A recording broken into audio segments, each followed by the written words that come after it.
39. La fábula de la voluntad inteligente.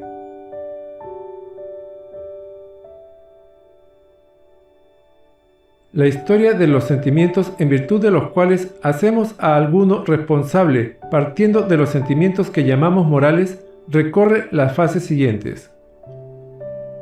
Al principio se llama buenas o malas a acciones sin ninguna relación con sus motivos, sino exclusivamente por las consecuencias útiles o enojosas que tienen para la comunidad. Pero enseguida se olvida el origen de estas designaciones y uno se imagina que las acciones en sí, en relación a sus consecuencias, entrañan la calidad de buenas o de malas, cometiéndose el mismo error que al llamar dura a la piedra y verde al árbol, tomando la consecuencia como causa.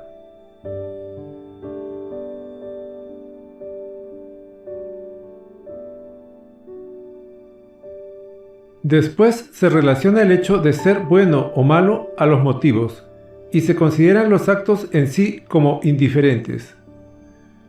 Váse algo más lejos, y entonces dase el atributo de bueno o de malo no ya al motivo aislado, sino a todo el ser de un hombre que produce el motivo, como el terreno produce la planta.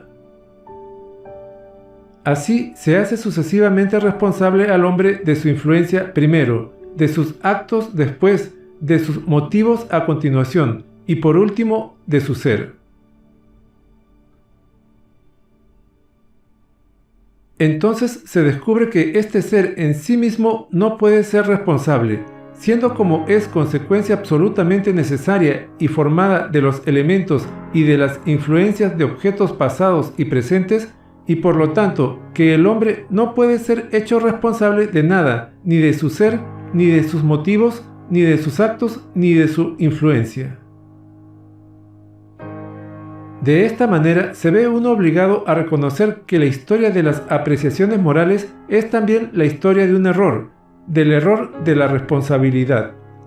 Y esto porque descansa en el error del libre albedrío, arbitrio. Schopenhauer oponía a este el siguiente razonamiento. Puesto que ciertos actos producen, después de verificados, remordimientos, conciencia de la falta cometida, es indispensable que exista la responsabilidad de ellos, pues que este remordimiento no tendría razón alguna de ser si además de producirse necesariamente todas las acciones del hombre, como en efecto se producen según la opinión del mismo filósofo, el hombre mismo existiese con la misma necesidad, tal cual es, lo que Schopenhauer niega. Con el hecho de ese arrepentimiento, Schopenhauer cree poder probar una libertad que el hombre debe haber tenido de alguna manera, no con relación a los actos, sino con relación al ser. Libertad, por consiguiente, de ser de tal o cual manera, no de actuar de tal o cual manera.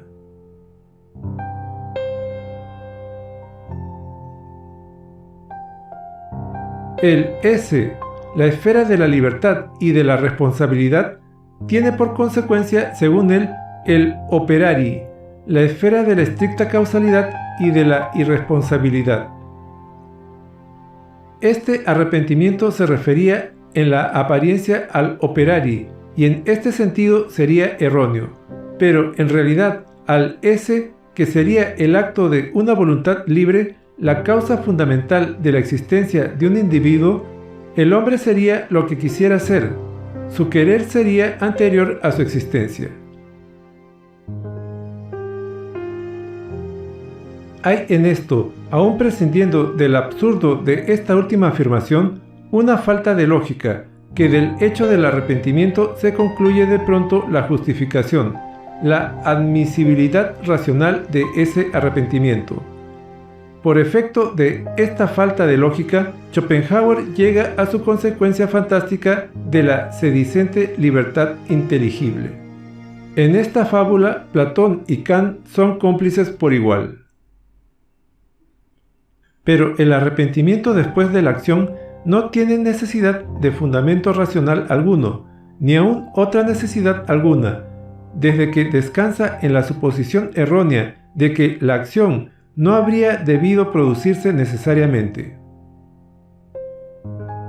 En consecuencia, solamente porque el hombre se cree libre, no porque lo sea, siente arrepentimiento y remordimiento.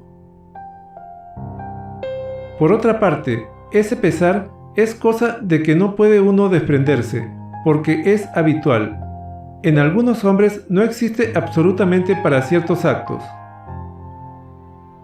En esto muy variable, ligado con la evolución de la moral y de la civilización, y que quizá no existe sino en un tiempo relativamente corto de la historia del mundo. Nadie es responsable de sus actos, nadie lo es de su ser. Juzgar tiene el mismo valor que ser injusto, y esto es verdad aun cuando el individuo se juzga a sí mismo. Esta proposición es tan clara como la luz del sol, y sin embargo, todos los hombres quieren volver a las tinieblas y al error, por miedo a las consecuencias.